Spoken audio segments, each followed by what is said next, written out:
Hi, my name is Robin Alarcon, and I'm a teacher in Garden Grove, California. This is my 24th year of teaching, which is so hard to believe, but it's here. Along the way, teaching children, I've learned what things work and what things don't work. And some of it was through research, but the majority of it was just trying it in the classroom and seeing the success I was having. When the pandemic started, quite a few parents were on a local Facebook group that I'm a part of that were saying that their kids were falling behind, they weren't able to read, and what could they do? So I started doing Zoom classes with some of the parents, and we saw a lot of success.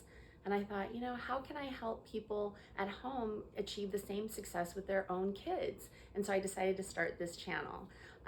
Hopefully you'll gather a lot of information that's gonna help you with your own child.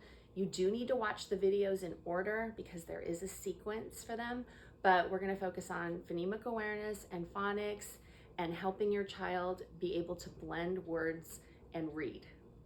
Thanks for watching, and please subscribe to my channel for more lessons.